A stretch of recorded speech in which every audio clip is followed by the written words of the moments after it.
Charlie Kirk lived and died the values of free speech, citizenship, the rule of law, and the patriotic devotion and love of God. Well, that is President Trump in the Oval Office condemning a political assassination in America. This afternoon, one of the rising stars of the conservative political movement, Charlie Kirk, was shot and killed during a question and answer session with students on the campus of Utah Valley University. It happened as a crowd numbering in the thousands had gathered to hear the 31-year-old political commentator and activist.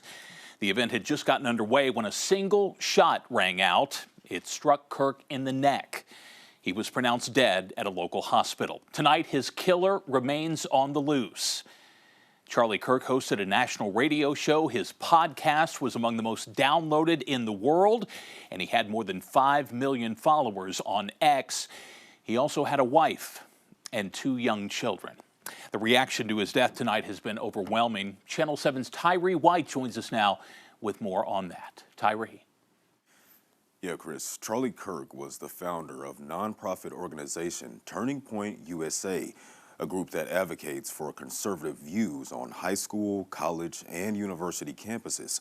And that's exactly what Kirk was doing before a single shot took his life. This incident occurred with a large crowd around. There was 1 shot fired and one victim.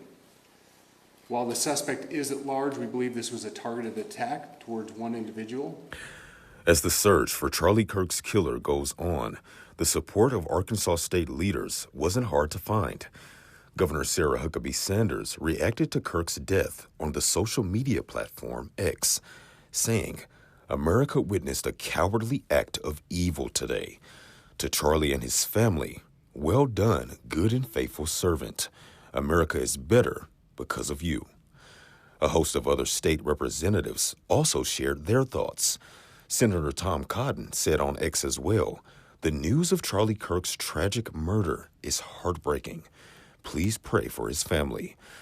President Donald Trump, who Kirk supported strongly, said on Truth Social, "The great and even legendary Charlie Kirk is dead. No one understood or had the heart of the youth in the United States of America better than Charlie." Kirk's nonprofit organization, Turning Point USA, has nearly 800 college chapters across the country. Kirk was on the first stop of his American Comeback Speaking Tour. The tour features his Prove Me Wrong table, where he invites college students to debate him on political issues. Turning Point USA has 15 chapters at schools across Arkansas. The University of Arkansas chapter had this to say about the tragic news. "This has been a very hard time for all of us. Charlie lived an honorable life of service and sacrifice. His message for years has been that violence occurs when we cannot speak with one another. We need to learn to talk to one another again." The Utah Department of Public Safety, along with the FBI and other agencies, are still investigating Kirk's murder and have not yet found his killer. On your side, I'm Tyree White. Okay, Tyree, thanks very much. President Trump tonight also singled out the charged political climate for today's killing of Charlie Kirk, saying that violence and murder are the tragic consequences of demonizing those with whom you disagree day after day. Well, 1st District Congressman Rick Crawford called Kirk's murder nothing short of an act of terrorism.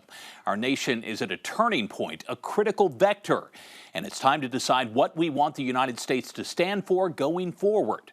Because if history has shown us anything, the path of political violence we are on is a dangerous one.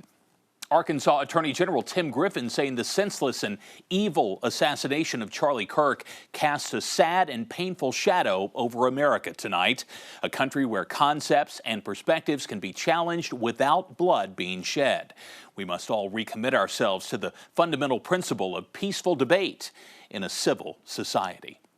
And the brand new chairman of the Arkansas Democratic Party, the retired Colonel Marcus Jones, saying that political violence is reprehensible and wrong. Every American should be able to state their opinion, no matter what that opinion is, without facing violence. Even and especially when we disagree with someone, we must all defend their right to use their voice.